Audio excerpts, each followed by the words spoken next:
حضرت علامہ انور شاہ کشمیری رحمۃ اللہ علیہ ان کے استاد اور شاگرد فرماتے ہیں، اگر آپ کو صحابہ کا کردار دیکھنا ہے تو آپ شاہ صاحب کی طرف دیکھو، ان کا کردار صحابہ سے ملتا تھا۔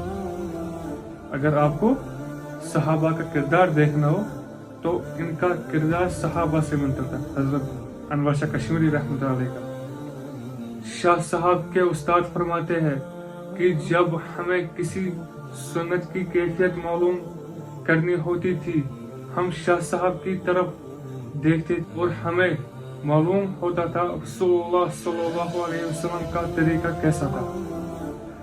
اس انداز کے عاشق رسول تھے وہ۔ 40 سال تک انہیں نکاح کرنے کا موقع نہیں ملا۔ پھر ان کو اپنے استادوں نے بولا کہ آپ تو ہر ایک سنت پالتے ہو، تو نکاح میں دیری کیوں ہوئی؟ تو حضرت شاہ صاحب نے فرمایا، جب سنت پالنا ہے تو سنت وہی پالنا ہے جو ہمارے نبی صلی اللہ علیہ وسلم نے فرمایا ہے۔ تو پھر حضرت شاہ صاحب نے اپنے استاد سے فرمایا کہ جاؤ کسی بیوہ عورت کو ڈھونڈو کہ جس کے طلاق ہوا ہو، جس کا طلاق ہوا ہو، کسی کو ڈھونڈو۔ حضرت شاہ صاحب نے جو نکاح کیا تھا وہ بیوہ عورت تھی۔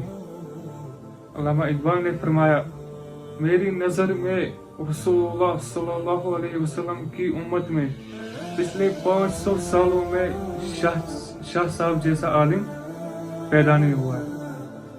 علامہ اقبال فرماتے ہیں کہ نبی صلی اللہ علیہ وسلم کے امت میں پچھلے 500 سالوں میں شاہ صاحب جیسا کوئی عالم پیدا نہیں ہوا ہے۔ علامہ اقبال فرماتے ہیں۔ علامہ اقبال رحمۃ اللہ علیہ کہتے تھے، مجھے مولوی جاہل لگتے تھے، لیکن جب حضرت شاہ صاحب سے ملا، انور شاہ کشمیری رحمۃ اللہ علیہ سے ملا، تو میرا یہ خیال تبدیل ہو گیا۔ فرمایا، اب تو مجھے پوری دنیا جاہل نظر آ رہی ہے، عالم بس انور شاہ رحمہ اللہ نظر آ رہا ہے۔ انور شاہ رحمۃ اللہ علیہ بہت بڑے عالم تھے۔ علامہ اقبال رحمۃ اللہ علیہ سے پوچھا گیا، آپ کی زندگی کا سب سے خوشی کا دن کون سا تھا؟ تو حضرت علامہ اقبال رحمۃ اللہ علیہ نے فرمایا کہ جب میں حضرت شاہ صاحب سے ملا تو وہ میرے سب سے خوشی کا موقع تھا، سب سے اچھا دن تھا۔ حضرت علامہ انور شاہ کشمیری رحمۃ اللہ علیہ مصر گئے تو انہوں نے وہاں پر ایک کتاب دیکھی، تو انہوں نے وہاں کے علماء سے فرمایا کہ آپ یہ کتاب مجھے دو، میں اس کتاب کو کاپی کروں گا، پھر آپ کو واپس کر دوں گا۔ تو وہاں کے علماء نے ان کو وہ کتاب نہیں دی۔ پھر حضرت نے ان کو فرمایا تو بھی 24 گھنٹے تک مجھے یہ دو۔ پھر جب انہوں نے 24 گھنٹے تک دی، پھر جب حضرت شاہ صاحب واپس دارالعلوم دیوبند آئے، یعنی کہ ہندوستان آئے، تو انہوں نے پھر وہ کتاب زبانی لکھی۔ پھر یہاں سے ایک نسخہ مصر پہنچا، مصر کے علماء تک بھیجا، بولا کہ آپ اس کتاب کو نظر دو اور مجھے بتاؤ کہ اس کتاب میں کوئی اوپر نیچے تو نہیں لکھا ہے۔ حضرت کے ذہن یہ تھا، حضرت علامہ انور شاہ کشمیری رحمۃ اللہ علیہ۔ علامہ انور شاہ کشمیری رحمۃ اللہ علیہ ایک بار استاد کے گھر گئے تو وہاں پر ایک عورت کی طرف نظر گری، جو استاد کی ماں تھی، ان کی طرف نظر گری۔ وہ بہت بزرگ تھی، بہت بزرگ۔